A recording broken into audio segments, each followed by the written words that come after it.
Doctor Neha Gupta, welcome to the Mindel show. Cancer क्या है? Normal cell जो हैं उनका एक सेल साइकिल होता है कि एक ग्रोथ होती है, ग्रोथ के बाद में there is cell death, but when it converts to a cancer cell, उसमें वो जो डेथ वाला फेज है वो इसको एस्केप कर जाता है and they start multiplying.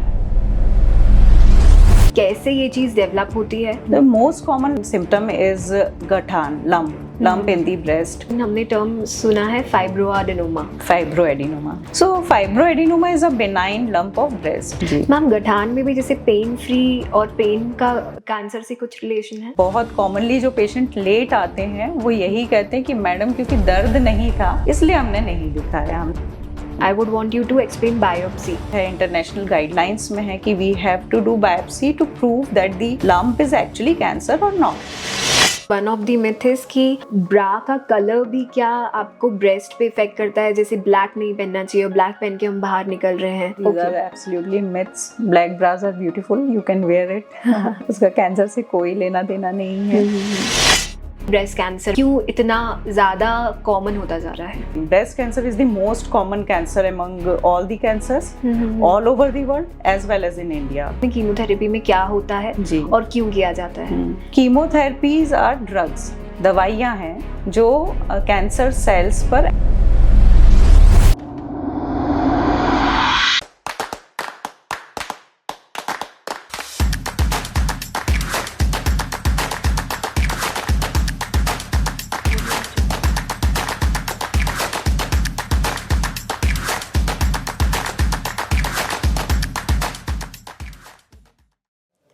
Knowledge is the true organ of the site, not your eyes.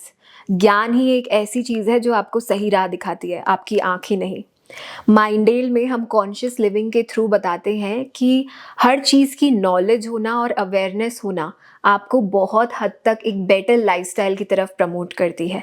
और इस प्लेटफॉर्म के थ्रू हम ऐसी सारी नॉलेज लाते हैं जिसका कोई अंत नहीं है, ऐसी सारी फील्ड्स पे हम बात करते हैं जिसकी कोई बाउंड्री नहीं है। बॉडी, माइंड एंड सोल, जब इन तीनों चीज़ों के बारे में बात की जाती है तो सबसे ऊपर आता है आपका शरीर।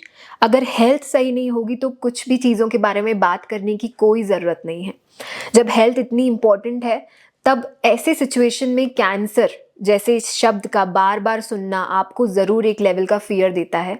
और वहीं ब्रेस्ट कैंसर आजकल इतना कॉमन हो चुका है कि इसके बारे में लोग ज़्यादा जानते भी नहीं हैं और चर्चा भी नहीं कर रहे हैं। So today we have doctor Neha Gupta, one of the best breast surgeon specialist, जिन्होंने ब्रेस्ट कैंसर के बारे में बहुत ज़्यादा इन्फॉर्मेशन आज हमें प्रोवाइड करी। उनके थ्रू आप ये जानेंगे कि ब्रेस्ट कैंसर सिर्फ फीमेल्स में नहीं, मेल्स में भी इम्पॉर्टेंट है और हो रहा है। ब्रेस्ट कैंसर पे बहुत से मिथ्स हैं, बहुत से टैबूज हैं। Contraceptive pills, menopause, obesity, breast feeding, younger age में ब्रेस्ट कैंसर डिटेक्ट होना, यहाँ तक कि मेल्स में भी ब्रेस्ट कैंसर डिटेक्ट होना, इन सब के बारे में आज इस वीडियो में चर्चा हुई है। कैसे हम ब्रेस्ट कैंसर के स्टेजेस को पहचान सकते हैं, क्या प्रिकॉशंस लेना ज़रूरी है, और इसके साथ साथ उन्होंने एक बहुत ही अमेजिंग टूल दिया है, सेल्फ एग्जामिनेशन टूल, जो कि हर फीमेल को मंथली एंड ईयरली बेसिस ज़रूर करना चाहिए। तो इन सारी ही चीज़ों की जानकारी लेने के लिए बने रहिए। And welcome to our today's guest doctor Neha Gupta. Welcome ma'am, welcome to the Mindel show and please share your journey. हम चाहते हैं कि आपके थ्रू लोगों को पता चल पाए कि why have you become a breast surgeon specialist. Okay. Hello, Karishma. Hello. Yes, so I did MBBS. After MBBS, I joined MS General Surgery.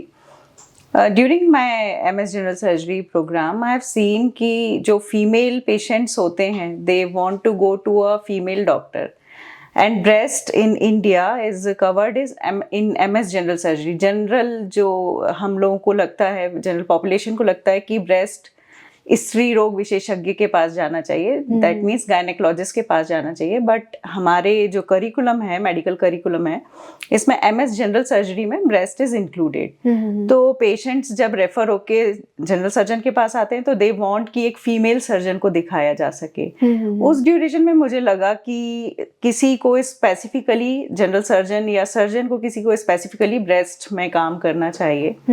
So after that I pursued training in Tata Memorial, Mumbai, for this breast cancer and breast diseases treatment. And उसके बाद मेरा MCH मैंने किया. MCH is super specialization that is in breast surgeries from AIIMS New Delhi. Okay. So that's how I became a breast surgeon. So I'm exclusively seeing these patients who are having breast cancer or any problem related to breast, including breast diseases, benign breast diseases and cosmetic concerns too. Okay, Yes. Lovely ma'am.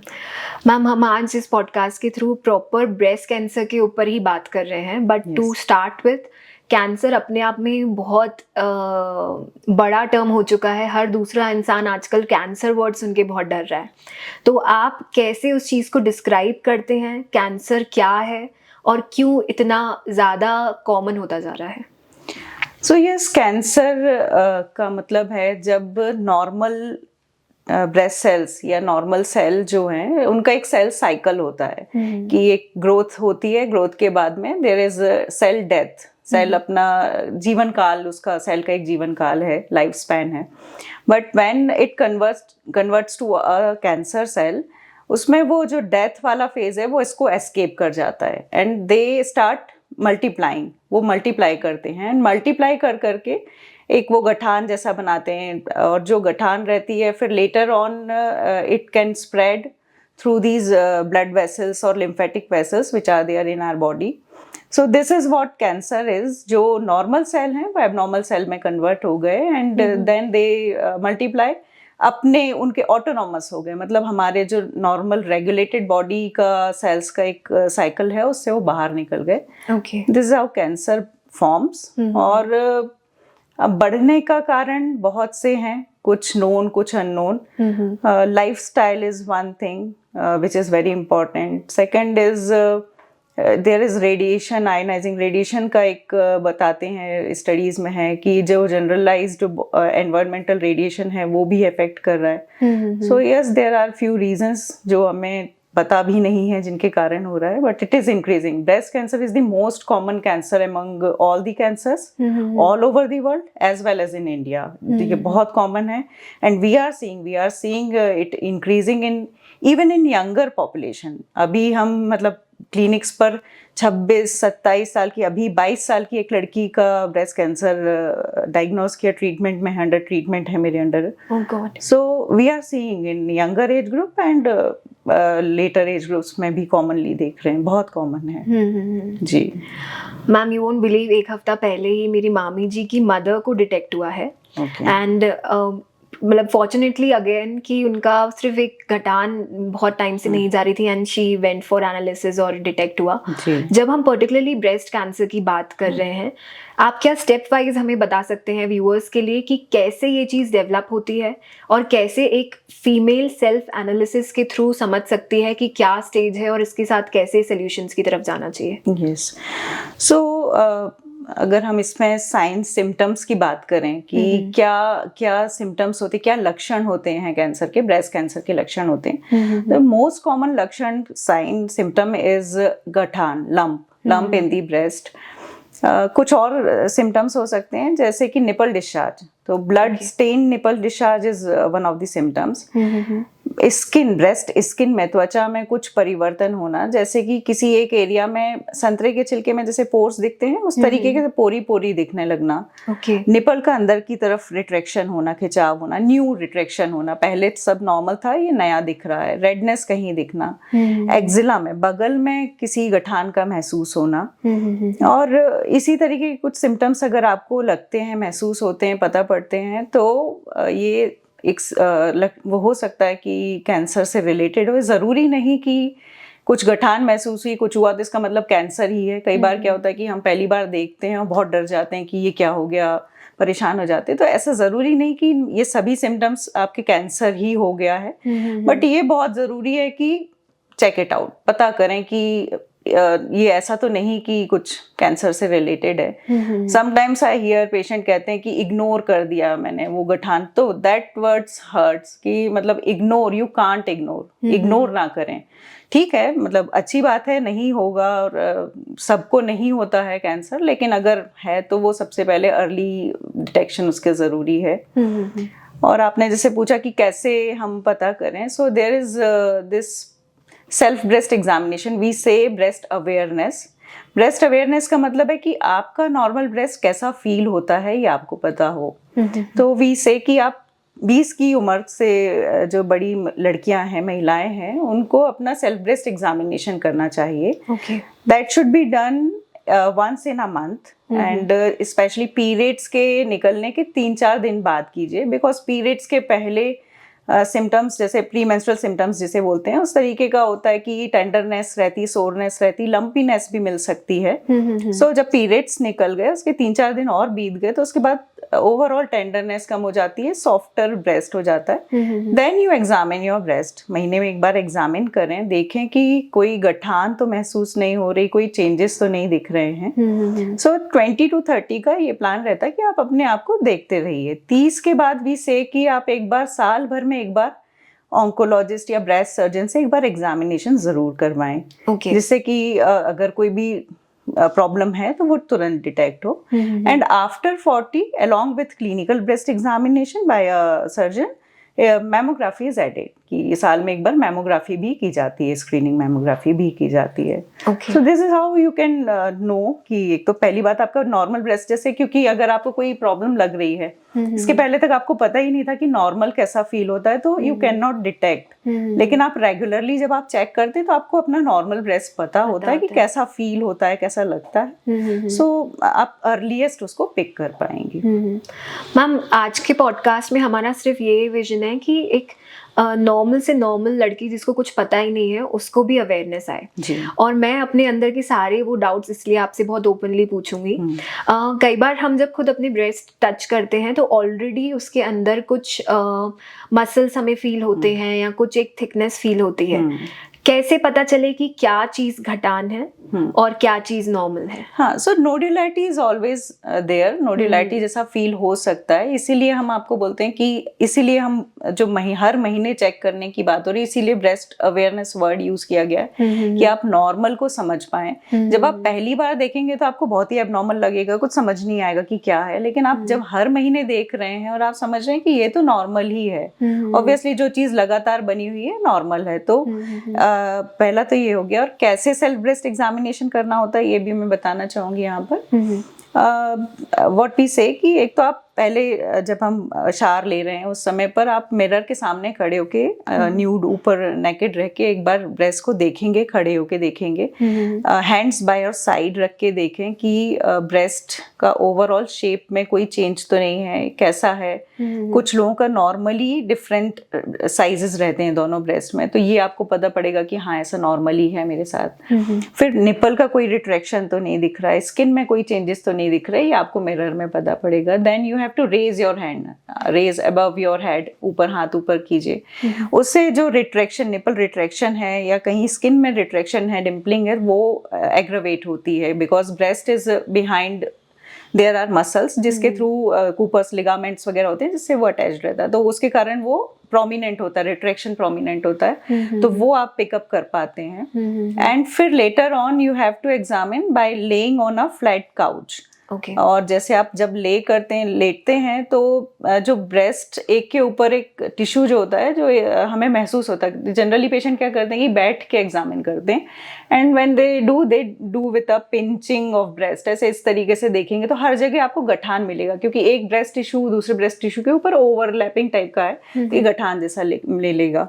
लेकिन जब आप लेटते हैं तो वो पूरा spread out हो जाता है, तो जो एक के ऊपर एक ओवरलैपिंग है वो खत्म होती है। Against chest wall you are going to examine, so you have to examine your right breast with your left hand and with the pulp of these fingers and with straight hand। ऐसा नहीं कि pinch ना करें, उसको straight करके देखेंगे और थोड़ा प्रेशर के साथ देखिए। एंड वी से कि क्लॉक मेथड, क्लॉकवाइज मेथड आप यूज करें, जैसे कि घड़ी का कांटा घूमता है ना कि 12 से 3, 3 से 6, इस तरीके से, जिससे पूरा ब्रेस्ट कवर हो। हमारा जो इसका पर्पस है वो यही है कि छोटी गठान महसूस कर सके, तो इसलिए कोई भी एरिया मिस ना हो ब्रेस्ट का। पूरा आप ऊपर से शुरू कीजिए, पेरिफेरी से शुरू कीजिए, निपल तक आइए, and with a digital like clock like method ऐसा करते हुए आप पूरा एग्जामिन करेंगे। And for the opposite breast similarly, nipple से कोई डिस्चार्ज आता है तो उसके बारे में ध्यान देंगे। एंड एक्जिला को भी जरूर देखेंगे। कई बार होता है कि सिर्फ लिम्फ नोड ही प्राइमरी प्रेजेंटेशन होता है, एक्सिलरी गठान ही प्राइमरी प्रेजेंटेशन होता है। ओके, तो अंडर वो भी अंडर द आर्म्स आप कह रहे हैं। Under arm, yes yes. So इस तरीके से हमें सेल्फ ब्रेस्ट एग्जामिनेशन करना होता है। ओके, अमेजिंग मैम, आपने जिस तरीके से आज समझाया, आई गेस बहुत कम लोग ऐसे समझा सकते हैं। जब हम गठान की बात करते हैं, आपने कहा कि पिंच नहीं करना चाहिए। ये भी एक बहुत बड़ा मिथ है कि ब्रेस्ट मसाज और ब्रेस्ट को बहुत तेज़ी में कई बार अपन मसाज करते हैं तो भी गठान बन जाती है, ऐसा होता है? नहीं नहीं नहीं, ऐसा नहीं है कि आप कोई तेल लगा रहे हैं उससे गठान हो जाएगी।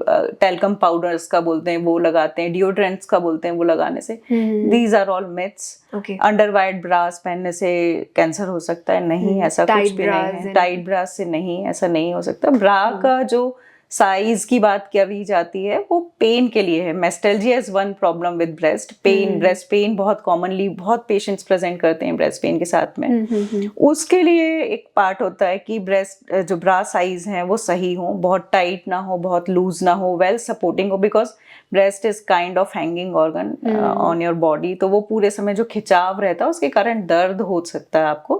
उसमें ब्रेस्ट ब्रा कौन सा आप पहन रहे हैं, कितना सपोर्टिंग है, वो हेल्पफुल है। लेकिन कैंसर से इसका कोई रिलेशन नहीं है कि आप कौन सा ब्रा पहन रहे हैं। Massages and all these are not related with cancers. Okay, so ma'am हमने गठान की बात करी, कैंसरस लम्प्स एक अलग हैं, लेकिन हमने टर्म सुना है फाइब्रोएडेनोमा। फाइब्रोएडिनोमा, हाँ जी, तो इसका क्या मतलब है, एक बार व्यूअर्स के लिए प्रॉपर्ली अगर आप डिफाइन कर पाएं। जी, so fibroadenoma is a benign lump of breast. Normal cells ही हैं। जैसे मैंने आपको शुरू में बताया कि कैंसर सेल मतलब नॉर्मल सेल एबनॉर्मल सेल में कन्वर्ट हो गए और वो अपना एक उनका अपना पैटर्न शुरू कर दिया, अपने ऑटोनॉमस हो गए।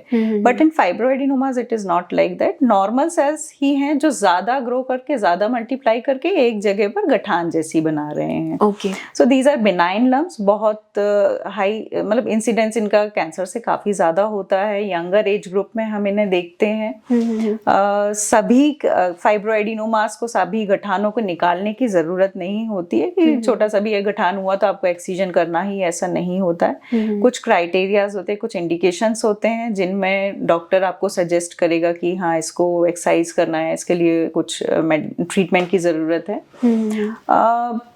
पहली बार में ही कोई गठान मिली तो ये सोचने की जरूरत नहीं है कि ये कैंसर ही है। ये इस तरीके के बिनाइन लीजन्स भी हो सकते हैं। ओके मैम, गठान में भी जैसे पेन फ्री और पेन का कैंसर से कुछ रिलेशन है? हाँ, सो ये एक बहुत इंपॉर्टेंट सा आपने क्वेश्चन पूछा। रिलेशन बहुत कॉमनली जो पेशेंट लेट आते हैं वो यही कहते हैं कि मैडम क्योंकि दर्द नहीं था इसलिए हमने नहीं दिखाया, हमने सोचा कुछ दर्द नहीं हो रहा है, कोई परेशानी। जब मैं पेशेंट को पहली बार पूछती हूँ कि क्या परेशानी है तो बोलते हैं कोई परेशानी नहीं है, गठान है। सो वो दर्द को आप परेशानी ना समझें। दर्द रहित मोस्ट कॉमनली जो कैंसर के लम्प्स होते हैं वो पेन लेस होते हैं, because breast is a soft organ. तो एक गठान होती है तो वो उसको जगह मिल जाती है अपनी जगह बनाने के लिए ना, तो कहीं कोई स्ट्रेच नहीं हो रहा होता है। जब तक कि वो बहुत बड़ी ना हो जाए तब तक पेन के साथ यूजुअली प्रेजेंट नहीं करती है। सो वो वाला उस फैक्टर को बाहर ही कर दीजिए कि दर्द है तो कैंसर होगा, नहीं है तो नहीं होगा,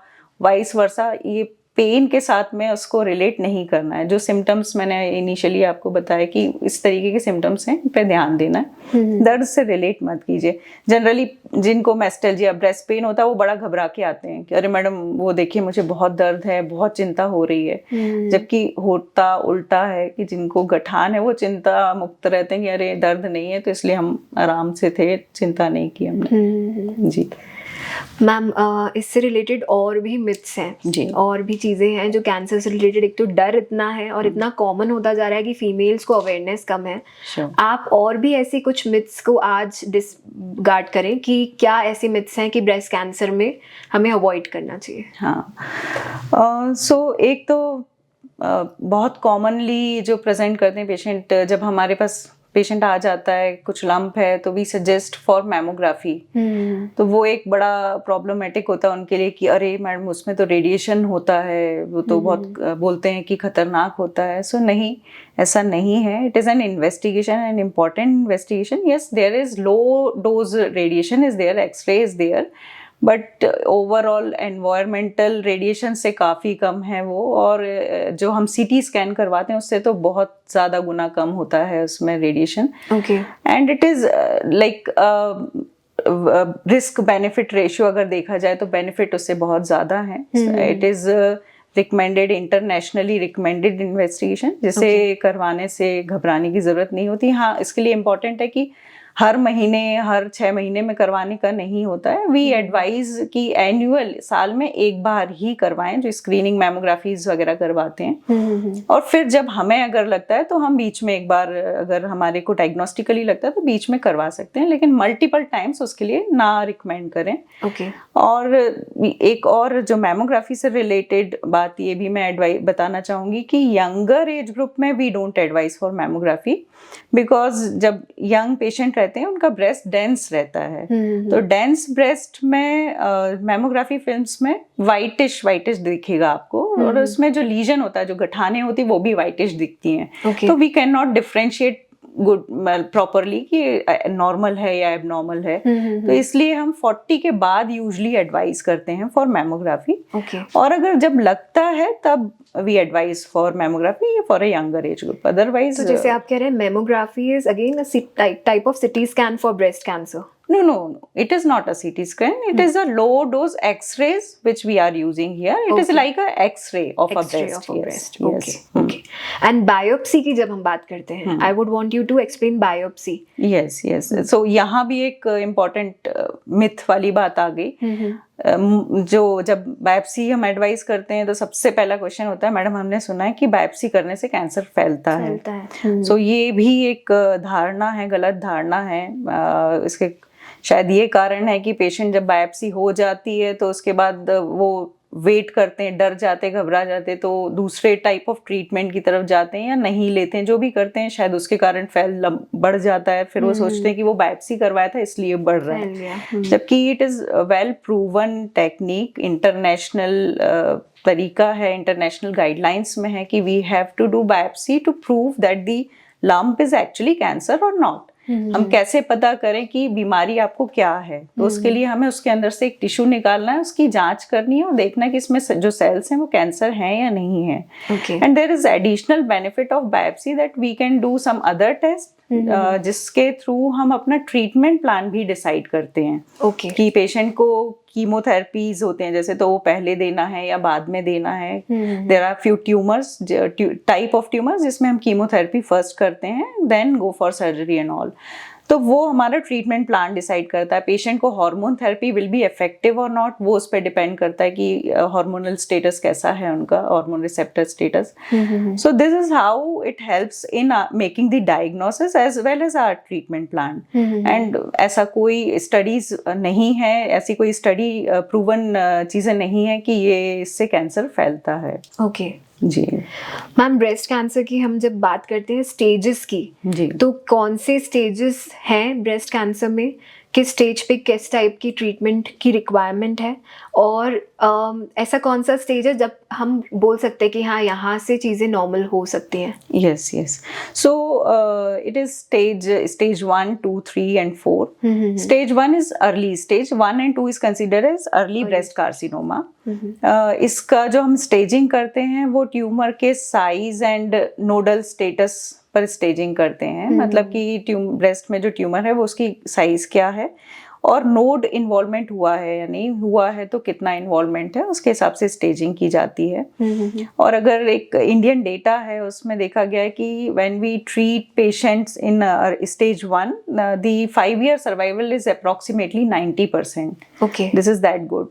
और अगर पेशेंट स्टेज 4 पर है, स्टेज 4 का मतलब होता है जब कैंसर रीजनल से बाहर निकल गया, मतलब कि बाकी जो बोलते हैं ना फैल गया है. हाँ, फैलने का मतलब कहीं लिवर में है, बोन्स में है, लंग्स में है, ब्रेन में है. ये प्राइमरी साइट्स, कॉमन साइट्स होती हैं ब्रेस्ट कैंसर के मेटास्टेसिस की.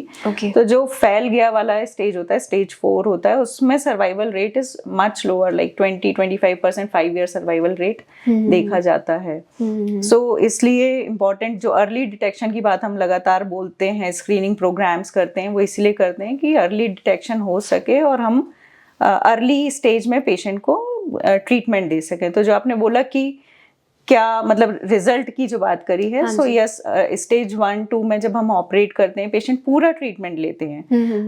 क्योंकि ये मल्टी मॉडेलिटी ट्रीटमेंट होता है कैंसर का ट्रीटमेंट. अगर आप पूरा ट्रीटमेंट लेते हैं, पूरी चीज़ें फॉलो करते हैं, तो there are number of patients who are cured of cancer, जो लंबे समय तक रहते हैं। स्क्रीनिंग के भी हम उनको मतलब ट्रीटमेंट कंप्लीट हो गया एंड उनका जो फॉलोअप है वो भी पूरा हो जाता है, उसके बाद भी वो कैंसर फ्री रहते हैं। ओके मैम, कैंसर की जब हम बात करते हैं तो कीमोथेरेपी बहुत कॉमन टर्म है जो Yes. लोग बहुत इजीली यूज करते हैं, बट बहुत रेयरली लोगों को पता है कि एक्चुअल में कीमोथेरेपी में क्या होता है जी। और क्यों किया जाता है।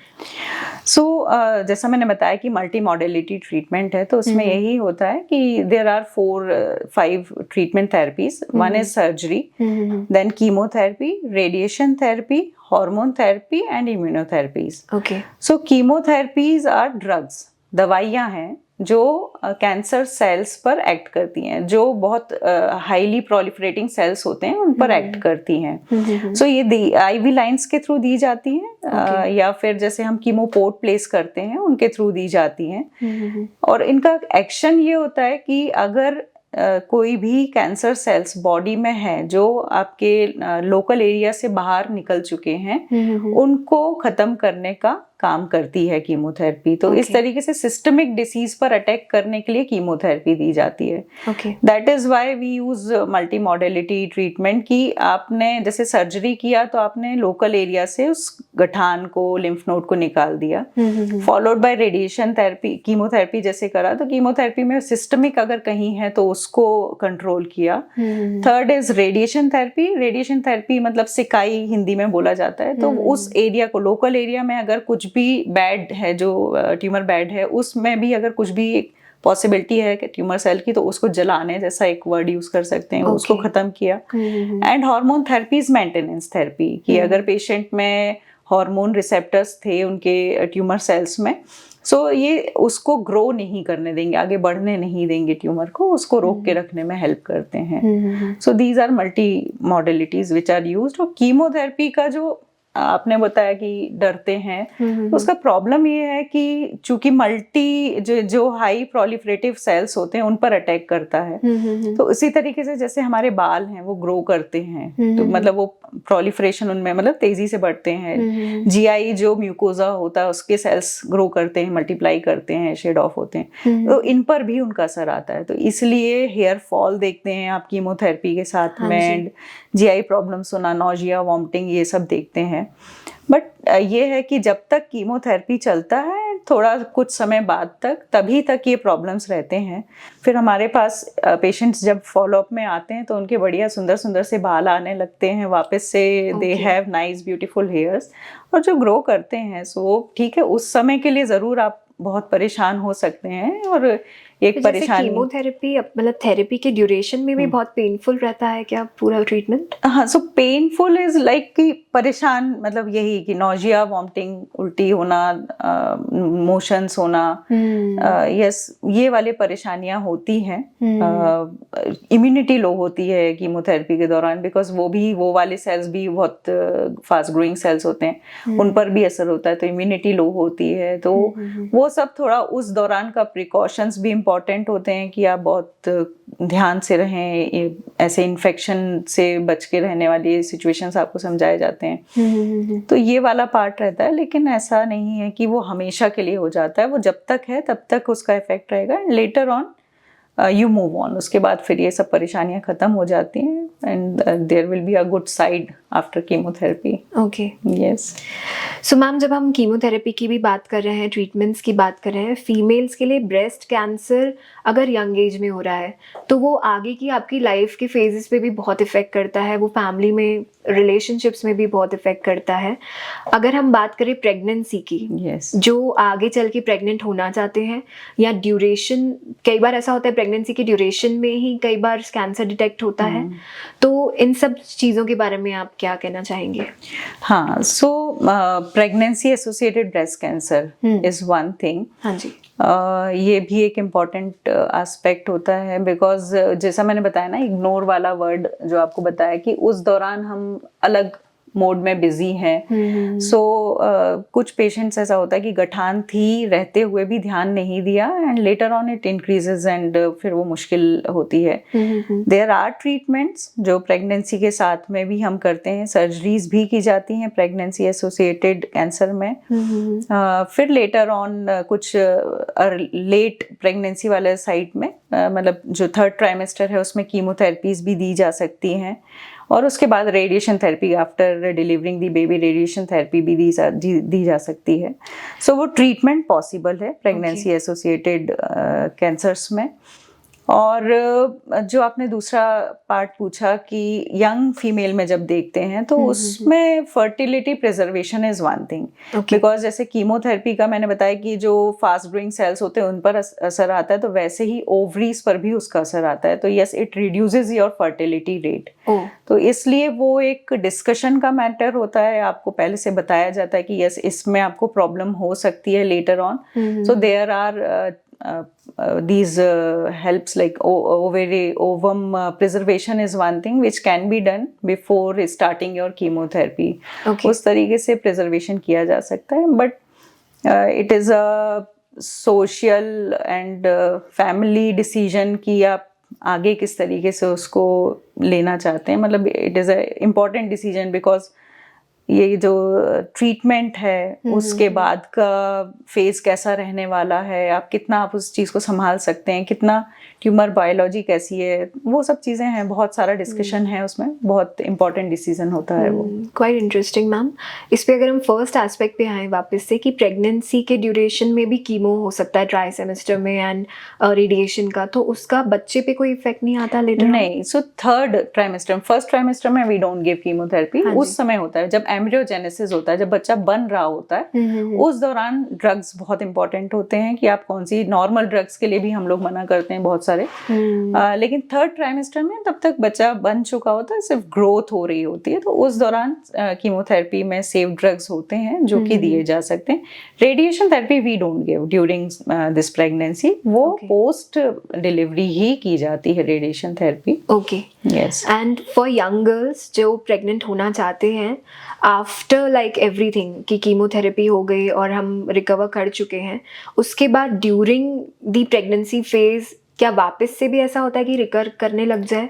हो सकता है, मतलब चांसेस आर देयर। एक तो वो कौन से टाइप का ट्यूमर है उस पर डिपेंड करता है, लाइक हार्मोन डिपेंडेंट ट्यूमर्स हैं अगर, तो वो उनके चांसेस हो सकते हैं, बिकॉज तब जब प्रेगनेंसी आप अटेन करते हैं तो हार्मोन्स लेवल हाई होते हैं, बढ़ते हैं। So yes, there is chances कि बढ़ सकता है। इसीलिए जो मैंने आपको बोला कि एक इम्पॉर्टेंट डिसीजन होता है उस चीज़ को समझना कि आप उसमें जाना चाहते हैं या नहीं। तो वो लेकिन केयरफुली उसमें रहते हैं कि आपका रूटीन आप टेस्ट करवाते रहिए, सोनोग्राफीज करवाते रहिए, डॉक्टर ऑन्कोलॉजिस्ट ब्रेस्ट सर्जन के टच में भी रहेंगे आप, तो उस तरीके से किया जा सकता है मैनेज। ओके मैम, जैसे मैं एक चीज़ और पूछना चाह रही हूँ आपसे कि अगर एक बार जैसे ब्रेस्ट कैंसर हो गया और बेबी हो गया, तो ब्रेस्ट फीडिंग में भी कुछ ऐसे होते हैं कि हमें मतलब प्रिकॉशंस लेने चाहिए? ब्रेस्ट फीडिंग के ड्यूरेशन में कुछ इशू तो नहीं आता? नहीं। ओके। रेडिएशन के इफेक्ट्स के कारण हो सकता है कि फीडिंग मतलब मिल्क प्रोडक्शन एंड फीडिंग कराने में इशू हो आपको, लेकिन ये जो कैंसर टू कैंसर मतलब बेबी मदर टू कैंसर वाली बात है, या वो वैसा कोई इशू नहीं होता जी। हाँ, वो प्रॉब्लम नहीं है। ओके मैम, 2017 यानी 2017 के एक आर्टिकल में NHI के थ्रू आया है कि ब्रेस्ट फीडिंग जितना ज़्यादा एक फीमेल करती है उतना उनका ब्रेस्ट कैंसर होने का रिस्क रिड्यूस होने लगता है। तो क्या इस पे आप कुछ कहना चाहेंगे? हाँ, ये बिल्कुल सच है। ये breast feeding helps in reducing your risk of getting cancer.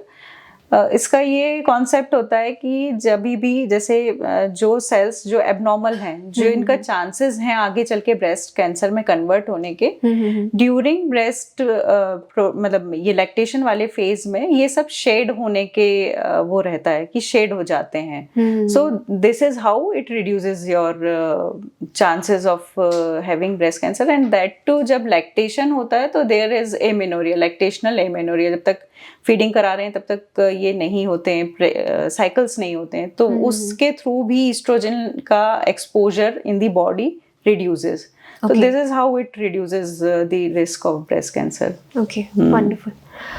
Ma'am contraceptive pills और ब्रेस्ट कैंसर के बीच भी बहुत सारी चर्चाएं हो रही हैं कि कॉन्ट्रासेप्टिव पिल्स लेने के चक्कर में भी लोगों को ब्रेस्ट कैंसर्स हो रहे हैं, तो इस बारे में आप क्या कहेंगे?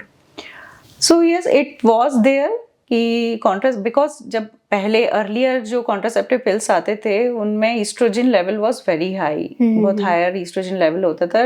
सारा जो रिस्क होता है वो ईस्ट्रोजन का प्रेजेंस इन दी बॉडी होता है, because oestrogen in helps in growing of the cells. But अभी जो न्यूअर जनरेशन कॉन्ट्रासेप्टिव्स आ रहे हैं उनमें डोज कम कर दिया गया है, ईस्ट्रोजन का डोज कम है।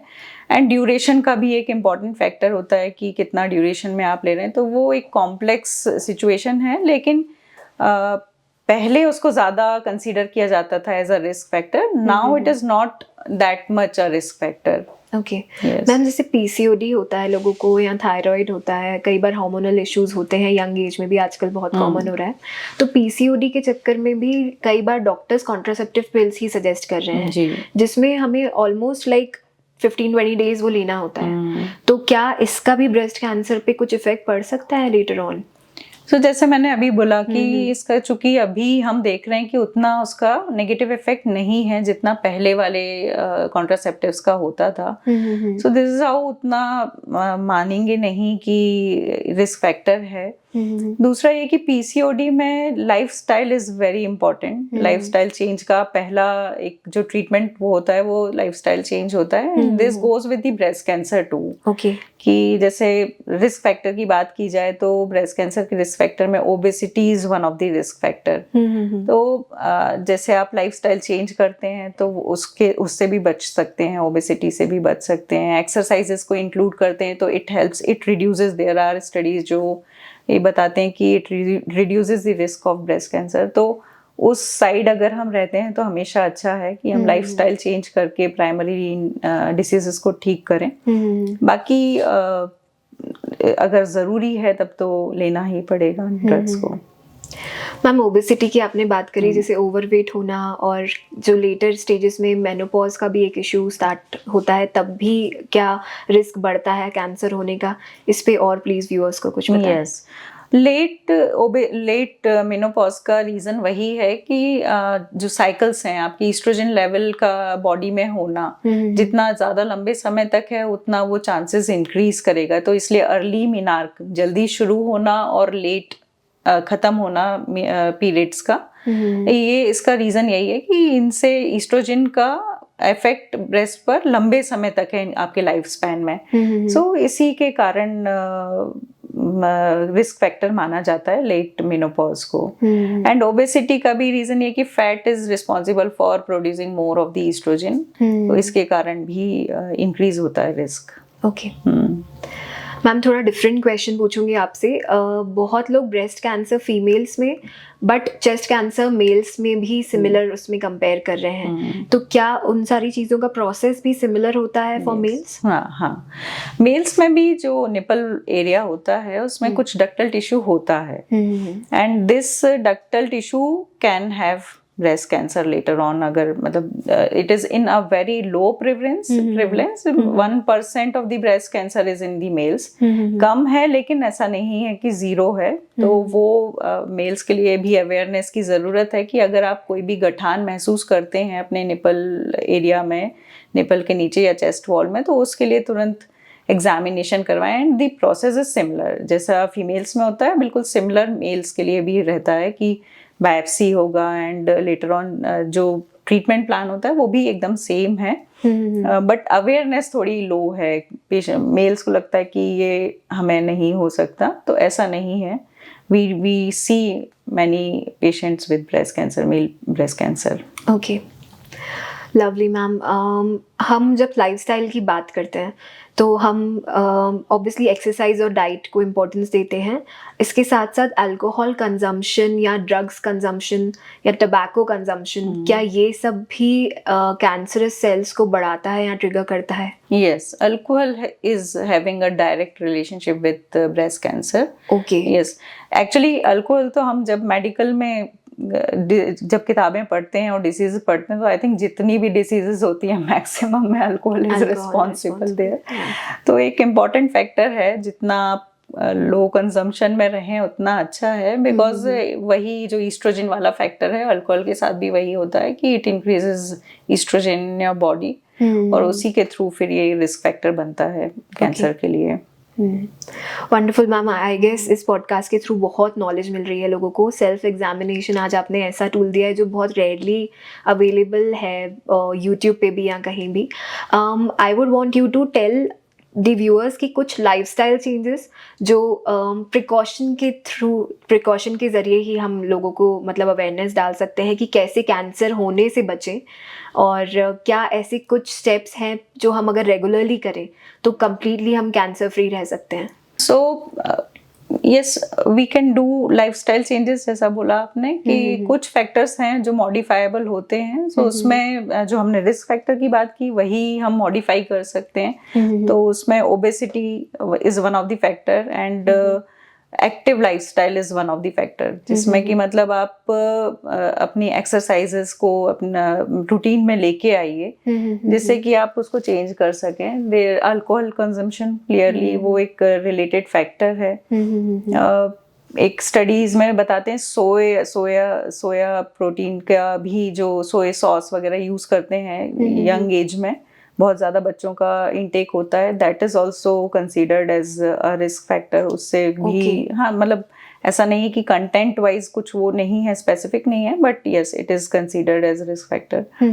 सो इसी तरीके से है कि हेल्दी डाइट इज़ इम्पॉर्टेंट, उस पर आप ध्यान दें। लाइफस्टाइल में exercises should be there in your daily routine, it helps in reducing obesity, and stress is one of the factor in everything, तो उस पर भी कंट्रोल कर सकें।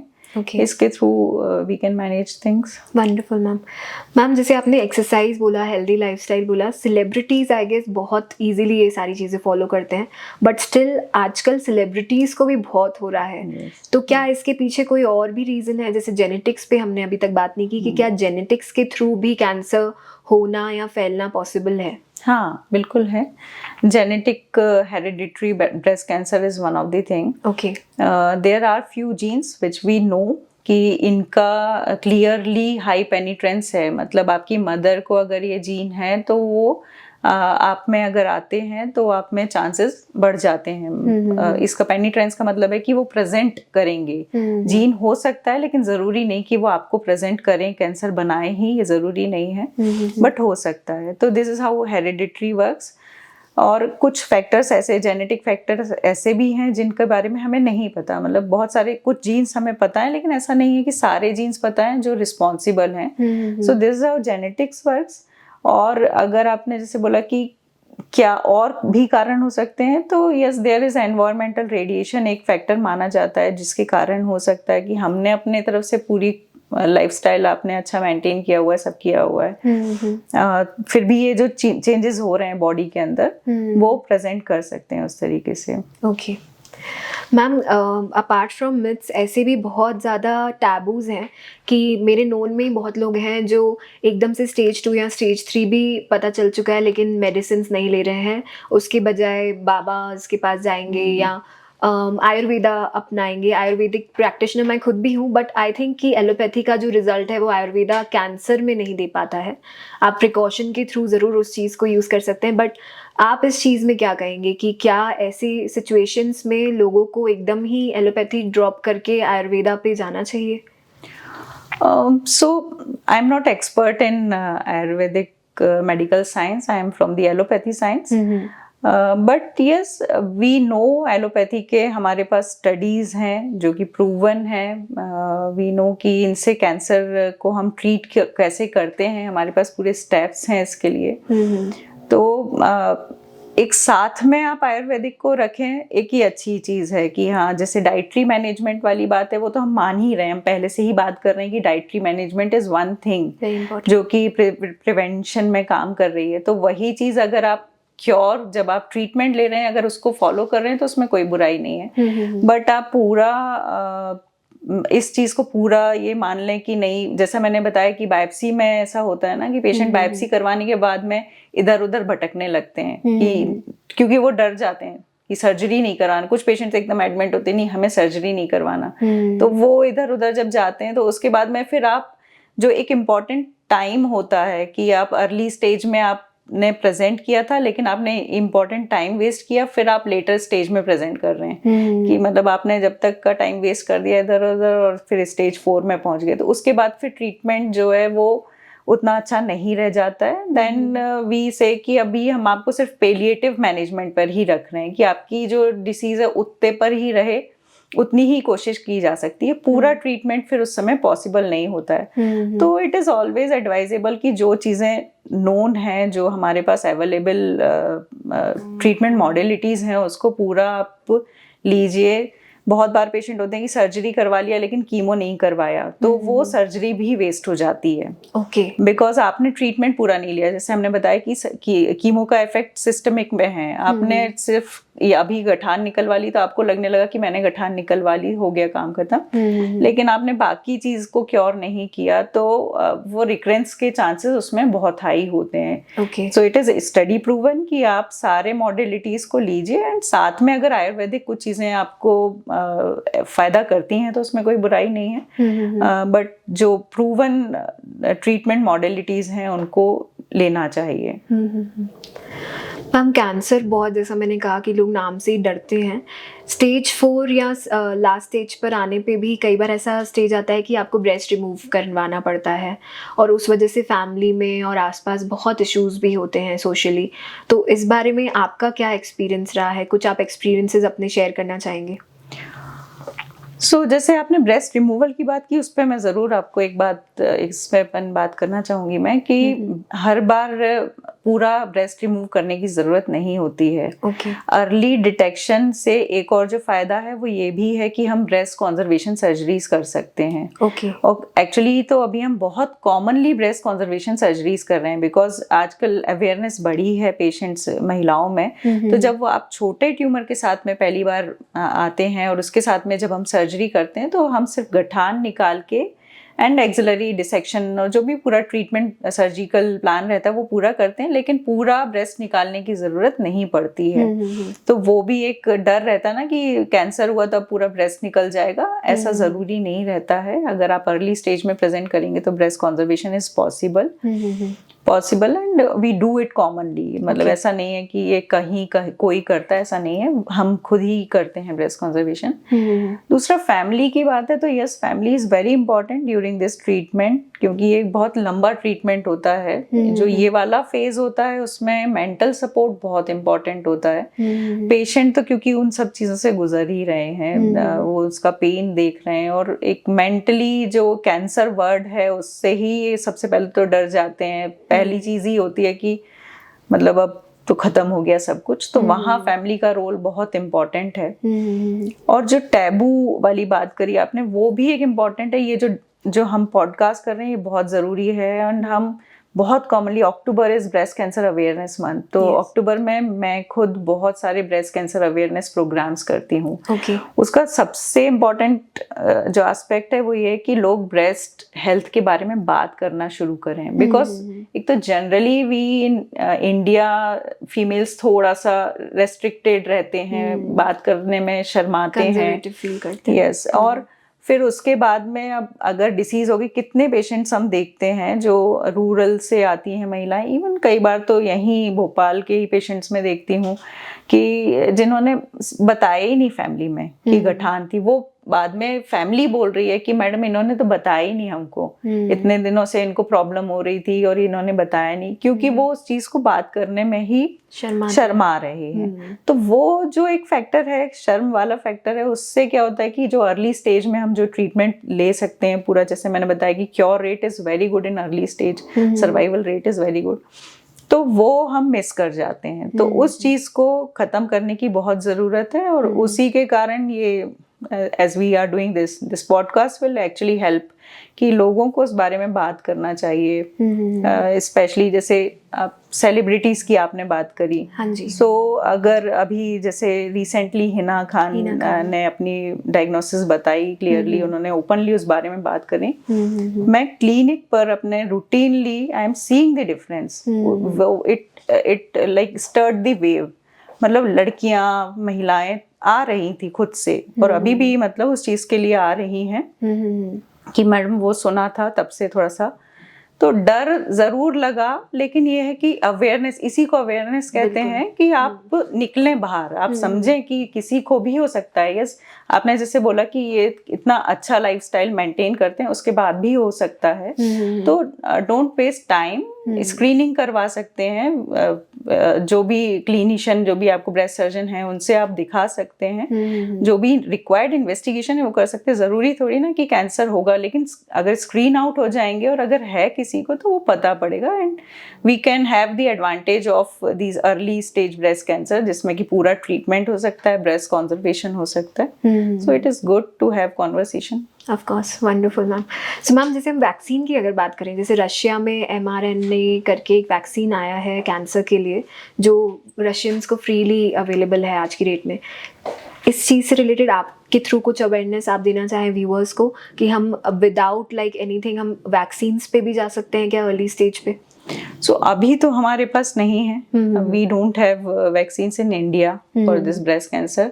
इस पे वैक्सीन पे बहुत समय से काम चल रहा है। ये बेसिकली इम्यूनिटी के थ्रू करने वाला है कि इम्यून सेल्स जो होते हैं, बॉडी के इम्यून सेल्स जो होते हैं, वो भी कैंसर सेल्स को खत्म करते हैं। तो इसका एक, इसलिए भी जो माइंडसेट वाली बात है, जो फैमिली वाली बात है, वो यहाँ भी इम्पॉर्टेंट हो जाती है। जब आप पॉजिटिव माइंडसेट के साथ ट्रीटमेंट में एंटर करते हैं तो ये भी हेल्प करता है। तो इसी के थ्रू वैक्सीन का अभी तो हमारे पास नहीं है इंडिया में कुछ भी उससे related. We have vaccines for cervical cancer but not for breast cancer. Ma'am, हमने मिथ्स की बात करी। मिथ्स में one of the myth is कि ब्रा का कलर भी क्या आपको ब्रेस्ट पे इफेक्ट करता है? जैसे ब्लैक नहीं पहनना चाहिए, और ब्लैक पहन के हम बाहर निकल रहे हैं तो कई बार ब्रेस्ट सही से एयर फील नहीं कर पाएंगे, या फिर रात में ब्रा पहन के नहीं सोना चाहिए। So yes, these are myths. These are absolutely myths. Black bras are beautiful. You can wear it. उसका कैंसर से कोई लेना देना नहीं है। रात में पहनने से इसका कोई लेना देना नहीं है कि कैंसर होगा नहीं होगा। जैसा मैंने बताया कि ब्रा का पहनने से सिर्फ पेन से रिलेटेड है, कि सही साइज की ब्रा पहनने से आप पेन जो होता है उसमें हेल्पफुल रहती हैं, कि right size and not too tight, not too loose, but it is not related with cancer, colour and all. Okay, so ma'am, UV radiations या सनलाइट एक्सपोजर का भी कुछ रिलेशन है? So not directly कि sunlight exposure is causing breast cancer, नहीं, ऐसा कोई वो नहीं है। आयनाइजिंग रेडिएशंस ज़रूर रखते हैं, एक अपना वो रखते हैं कि रिस्क फैक्टर हो सकता है, बट नॉट दी सनलाइट। अच्छा, so few females like nowadays, जो इतना नहीं होता होगा लेकिन पहले के ज़माने में बहुत लोग ब्रा में ही अपना फ़ोन रख के घूमते थे, कीपैड फोन्स, और वो रिंग कर रहा है उसकी रेडिएशंस, तो उससे ज़रूर इफेक्ट पड़ता होगा। So there is no specific study which is not possible, I guess. लेकिन yes, जो हम रेडिएशन की बात कर रहे हैं, और later on I guess हम कुछ स्टडीज से इस चीज़ को प्रूव कर सकेंगे कि they have effects। जैसे कि बोला जाता है, मानते हैं कि जब phone, obviously there is radiation, तो it is always better to keep it away when you are sleeping, जैसे कि आप unnecessary exposure ना हो। So it is good कि जितना डिस्टेंस रहे फ़ोन से, जितना ज़रूरी है उतना ही यूज़ करें।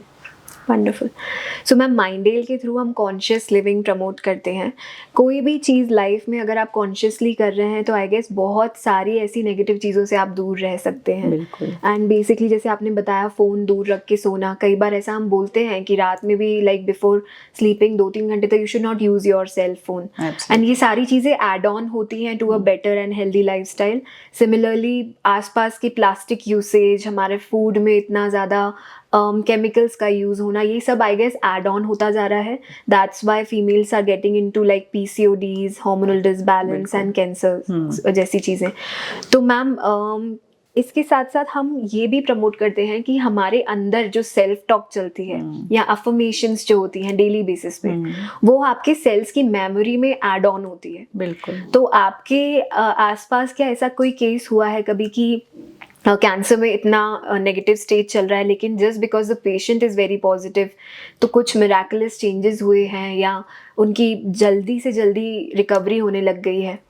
सो यस, वी सी पेशेंट्स जो मैं खुद अपने पेशेंट्स से बोलती हूँ कि जो पेशेंट्स बहुत पॉजिटिवली आते हैं, इजीली आते हैं कि ठीक है, मतलब आपको शुरू में जब आप पहली बार डायग्नोसिस सुनते हैं तो घबराते हैं, डरते हैं, लेकिन जब वो उसको एक्सेप्ट कर लेते हैं एंड इजीली, मतलब कि ठीक है जो होगा, जो जो भी ट्रीटमेंट प्लान्स हैं वी विल फॉलो इट, और इजीली निकलते हैं उससे, तो वो उनका ओवरऑल ट्रीटमेंट भी इजी होता है, मतलब वो फास्ट रिकवर करते हैं। और जो पेशेंट्स घबराते हैं, चिंता करते रहेंगे पूरे समय, अरे क्या हो रहा है, क्यों हो रहा है, मेरे साथ ही क्यों हो रहा है, इस तरीके से होता है, तो उनका ओवरऑल जो हीलिंग वाला पार्ट होता है वो भी मुश्किल होता है।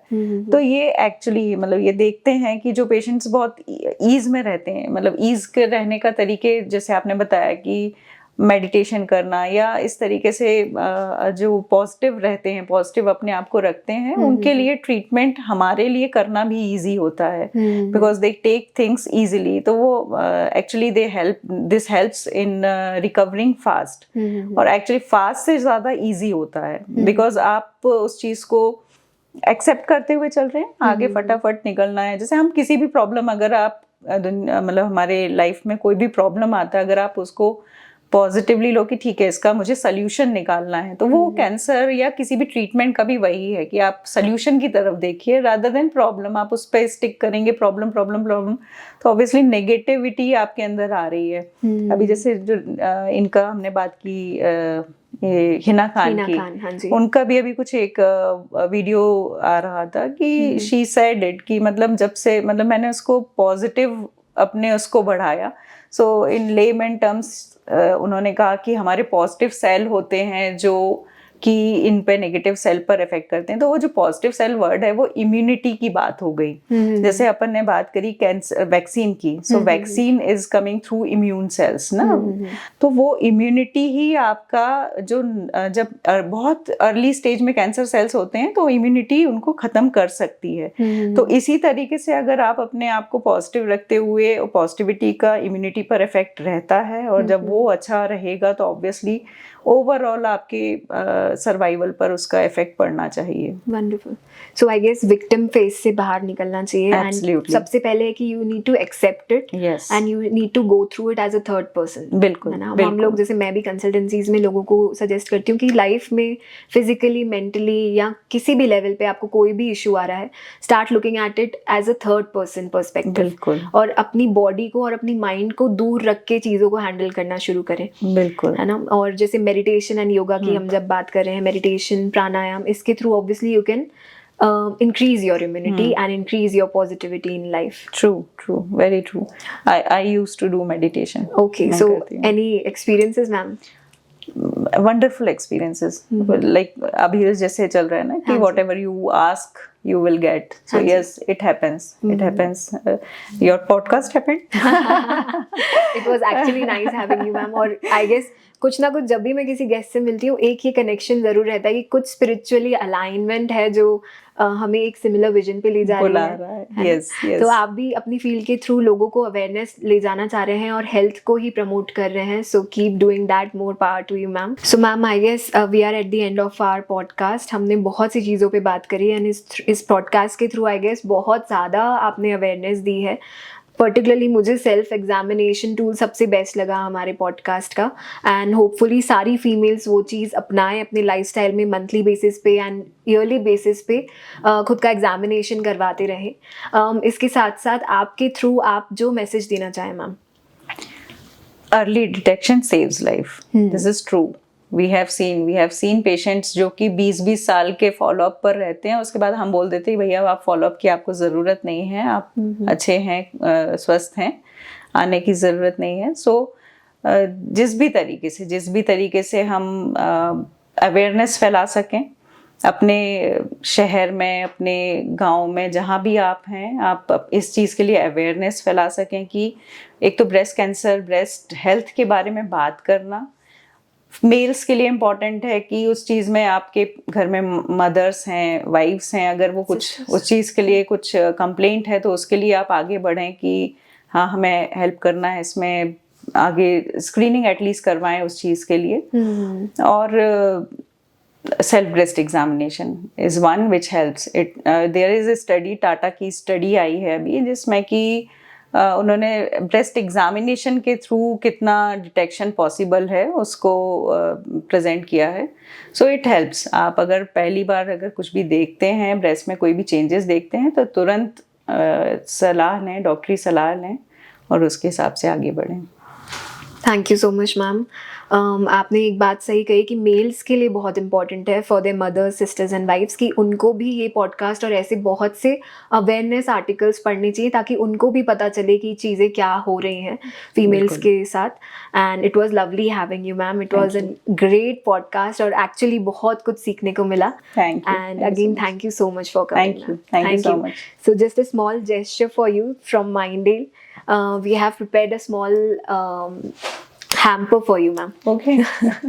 So a small gesture from Minddale, ma'am. Again, thank you so much for coming on this Thank you. platform. Thank you. ma'am. Thank you.